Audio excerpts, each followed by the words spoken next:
Coach, can you just talk about the improvements from week 1 to week 2 from the Butler victory? I think the first thing that stood out was the penalties, obviously. I thought we did a little bit better in that area. And I told our coaches today and the staff, you can get what you emphasize.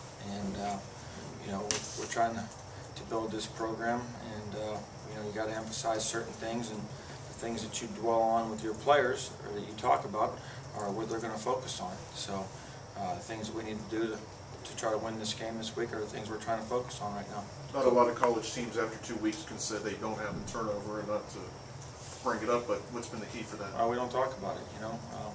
You know, the thing is we know that if we take care of the football, that's going to increase your chances to win. You look at any game across the country, you know, the turnover margin usually is a large factor in the outcome of the game. And, you know, there's not many teams that are good enough to turn the ball over a bunch and still win football games. So that's been a point of emphasis, and this is something that we believe in. It's one of our core fundamentals as a team. Coach, you touched on it after the game, just how many running backs, how many great running backs that you have. Can you talk about how you balance kind of the load there, and also how they help the development of your young quarterback? You know, the thing that I see with that group is they're all relatively around the same age, and they're not selfish, which is ideally what you want to have a successful team. So they know that everyone back there is obviously capable. So I think that puts pressure on them to do the things during the course of the week that enables them to go out and perform well. And that means obviously coming in and watching extra film, studying your opponent, studying the blitz tape, you know, and knowing your assignments, and then obviously taking care of the ball in practice and taking care of it in the games. So that competition, it's not like we have a senior or a junior, it's a returning starter. You know, we have a bunch of guys that are very capable, and they're all good friends, and they're all kind of unique in their own ways. I mean, each one of them is very unique.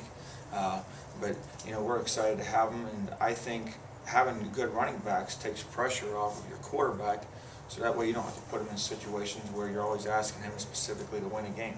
Anytime you can run the ball with some kind of success, it obviously, you know, puts you in second and short or third and medium, and those are the kind of situations that we want to try to remain and stay in, is third and medium, third and shorts, as opposed to third and longs. Ultimately, though, would you like to get one back who kind of stands out and you can kind of ride him a little bit more than the other ones, or not? You know, I'm not really necessarily caught up in that. When we were at Illinois, you know, we had Richard Mendenhall, and he was kind of the poster child. But I think it's good to have competition where we are in this program, the youth that we have, and, you know, in time, one guy may end up being the guy, but until someone significantly steps up and shows that they're the bell cow, we'll just continue to roll those guys through there. And, you know, I like the way they're playing. You know, offensive player of the game, we gave it to all the running backs. And those guys are running hard, taking care of the football, and, you know, at the end of that game, they weren't tackling us anymore, they were cutting us. You know, they didn't want to tackle anymore. And that's a compliment to our running backs, because they were putting some bruises on those guys. And that's what we're going to need to continue to try to have success in. Is it a feel thing that you kind of feel like, or is there a plan in terms of this guy plays this quarter or this series, or how do you divvy that up? We just get into the game and go.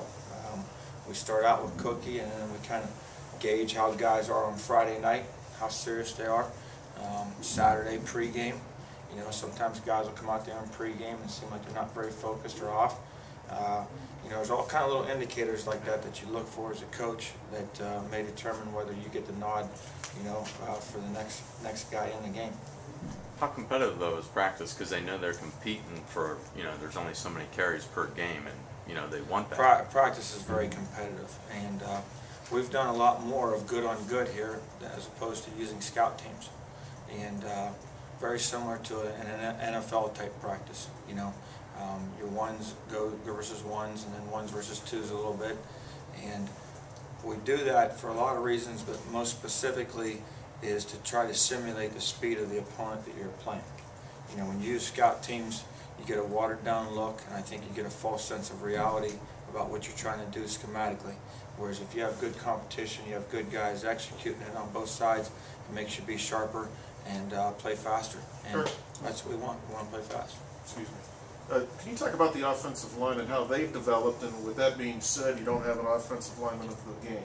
Well, we're in a work in progress, you know, and those guys have done some good things, but, you know, we want our offensive line to rise to our level of expectations, and we haven't met those yet, and they're a work in progress.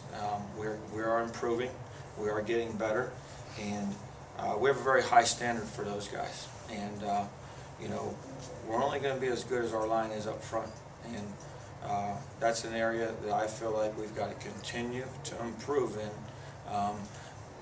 weekly, yearly. You know, that's an area that we have got to continue to improve in and get better at if we want to someday get into a position where we can challenge the elite teams in this league. That's the position that I see a significant difference, specifically at the line of scrimmage, and where we are and where this league is. Coach Central, Connecticut State, obviously in town this week, but is there a temptation maybe for you guys? You have to caution them to not look ahead to league play? Well, you know, I assure you that we will not be looking ahead to league play. We've talked about with our players that this is a 9-3 football team, and we have another conference champion here again. So, you know, you look at Penn State, 2 years ago they won their conference. We come back with Butler, they won their conference. And then now you got another team in here that went 7-1 in their conference, 9-3 last year. The most unique thing is 6 times at halftime they were down and came back and found a way to win. So that means they know how to handle adversity. They know how to respond in the second half. But last week they were down and came back and responded. So they're a team that knows what it's like to be down. They've had their back against the wall.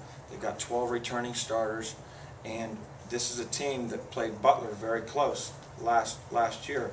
And like I told you guys last week, Butler's a good football team. Butler will win their conference this year. Barring any significant injury, they will win their conference. They'll be a team that wins 10 games, and that's why Butler was such a quality win. This is a team here, Central Connecticut. They're picked to win their conference. They got a bunch of returning starters. They got a bullseye in their chest in their conference. They're coming over here. Their offensive coordinator, he won a national championship at Georgia Southern. So this guy knows how to win, and they're a team that is very well coached, and they like to possess the football. They like to run the football, and they try to formation you. And we're going to need to line up and play assignment sound football and play hard every play. And you can't dare take anything for granted. You guys saw the turnovers last week. Every week you better have it on. And I've talked to our players this week about, you know what, guys, we need to worry about going 1-0 this week. That's all we need to worry about, 1-0. Let's go 1-0 this week, and that's something that we emphasized. And we'll have a good practice today because that's what we expect.